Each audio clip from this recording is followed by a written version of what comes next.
కృష్ణుడు పడుకోవాలని రామాయణ కథను యశోదాదేవి శ్రీకృష్ణుడికి ప్రతిరోజు చెప్పేదంట. ఒకరోజు కృష్ణుడు పడుకోకుండా అల్లరి చేస్తూ ఉంటాడు. అప్పుడు యశోదాదేవి కృష్ణుడిని పడుకోమని చెప్తుంది. అప్పుడు కృష్ణుడు సరే అమ్మ కథ చెప్పు పడుకుంటాను అని అంటాడు. అప్పుడు యశోదాదేవి ఏ కథ చెప్పాలి కృష్ణ అని ఆలోచించి అనగనగా దశరథ మహారాజు గారు ఉండేవారు. ఆయనకి 4 కుమారులు. పెద్ద కుమారుడు రామచంద్రమూర్తి మహాధర్మాత్ముడు అని చెప్తున్నప్పుడు కృష్ణుడు చిన్నగా కళ్ళు మూసుకొని నిద్రపోతాడు.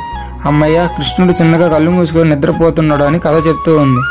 ఆ రామచంద్రమూర్తి తండ్రి మాట కోసం 14 ఏళ్లు వనవాసానికి వెళ్ళాడు. సీతను దుర్మార్గుడైన రావణాసురుడు అపహరించుకొని వెళ్ళిపోయాడు అని చెప్పేలోపు కృష్ణుడు ఒక్కసారిగా లేచి లక్ష్మణ ఇలా ధనస్సు పట్టుకొని రా అంటాడు. అప్పుడు యశోదాదేవి ఉలిక్కిపడి ఏమిటి కృష్ణుడు ధనస్సు పట్టుకొని రమ్మంటున్నాడు అని అయోమయంగా చూస్తూ ఉంటుంది. అప్పుడు కృష్ణుడు నిద్ర లేచి ఓహో అది త్రేతాయుగంలో కదా అని మళ్ళీ నిద్రపోతాడు. కృష్ణాయ వాసుదేవాయ హరయే పరమాత్మనే నమః ప్రణత క్లేశనాశాయ గోవిందాయ నమో నమః.